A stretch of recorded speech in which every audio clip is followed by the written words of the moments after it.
thì chúng cháu cũng chỉ có 5 máy thôi, ai đăng ký thì cháu ghi tên vợ, tên chồng, ghi số điện thoại vào là chỉ trong ngày nay vậy. Ngày mai kia cũng có đổi cũng là dần đâu nhé.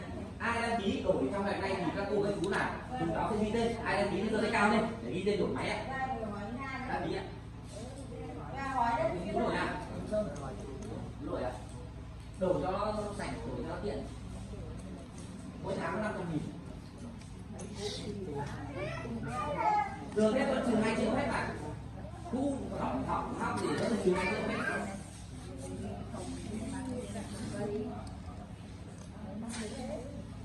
Đấy. Đây cái đăng ký xong phải hỏi thoải mái mà. Xong rồi đồng ý kỹ thuật nó sẽ lắp cho bà tại nhà. Ông bà tên là gì ạ? Bà Thêm. Bà Thêm ông tên là gì ạ? Bà đổi máy phải không ạ? Vâng, mỗi tháng có 500.000 thôi ạ. Đây là máy hỗ trợ hết đây này. Các cô chú đây nó đang giảm dần, đây vừa lắp được 2-3 tháng đây. Mỗi tháng có 500.000 rồi. Có điều kiện giảm hàng, không điều kiện chứ mỗi tháng 500.000. Bà tên là gì ạ? Bà Năm ạ. Bà Năm ông tên là gì ạ? Dạ. Năm Thu vâng ạ. Bà đổi máy rồi không ạ? Vâng. Đều chưa hãy dẫn hết tí rồi. Ông đăng ký bao giờ? À, còn 3 máy nữa rồi ạ. Chỉ có đăng ký cháu lắp trong máy thôi nhé. Mai kia ra kia vẫn là 8 triệu, không hỗ trợ, không có nhà máy đi cùng, không có xe tải, không kỹ thuật anh em không hỗ trợ, đổi chưa 2 triệu đâu. Vẫn là 8 triệu hết.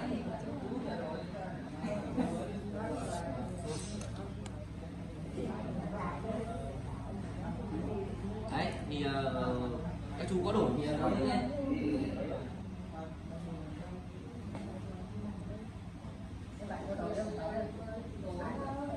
Anh muốn đổi à? Đổi cho nó xanh nhạc không gì. Và đeo các hiểu rồi đã thôn của nhau. Bạn tài khoản được hoặc là cho em về tận nhà để cho nó. Đấy tên là gì vậy? Anh Bản ạ. Anh Bản ạ. Chị tên là gì? Bố tên là gì ạ? Mẹ tên là Hiền đấy ạ. Anh tuổi này phải anh và thì 2 triệu đấy nhá. Cứ mỗi tháng là không. Còn nó 2 máy nữa thôi ạ. Chỉ có đổi thì là nó ghi trong này hay thôi. Chị ạ, các bạn, chị tên là gì nhỉ? Dạ. Hưng Út ạ, vâng ạ. Chị Hưng ơi chị Út đây chị đổi máy phải không ạ? Nếu mà nhà nào có chưa có máy lắp máy luôn, máy mới vẫn là 8 triệu nên không hỗ trợ gì đâu. Nhưng mà đổi máy thì trùng luôn 2 triệu. Còn lại mỗi tháng 500.000. Vâng ạ. Cô tên là gì ạ? Cô Long. Cô Long cô tên là gì ạ? Cô tên là Long. À, cô tên là gì ạ? Long. Long Thu. Cũng đổi máy phải không? Vâng ạ, đây mọi nhà đã dùng cách các chú dùng 2, 3, 4 tháng rồi. Nhưng mỗi tháng 500.000 thôi. Chắc dần cho nó sạch. Đã được trừ như 2 triệu. Trước đây trừ được 1,5 triệu phải các cô. Trước đây trừ 1,5 triệu thôi. Bây giờ mới trừ 2 triệu đấy. Hôm nay đây là tôi đòi thêm 500 đấy. Giờ này về bảo dưỡng tôi đèo thêm 500.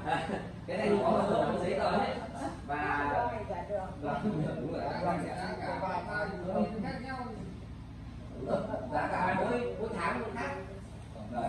Bây giờ là đang Còn ngày mai thì không được đổi đâu, không được hỗ trợ gì nữa.